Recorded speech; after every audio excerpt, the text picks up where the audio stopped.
Ramai yang merasakan mereka tak boleh simpan emas sebab kata emas ni untuk simpanan orang yang berduit saja.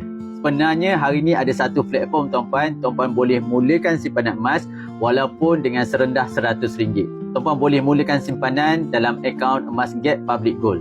Dengan akaun Emas Public Gold ni, tuan-puan boleh mulakan simpanan serendah RM100 saja atau berapa saja bajet tuan-puan.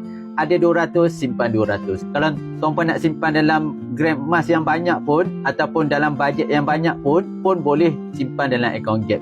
Selain itu, akaun Gap ni tak ada komitmen bulanan. Konsepnya kita menabung emas bersandarkan kepada emas fizikal, emas 999.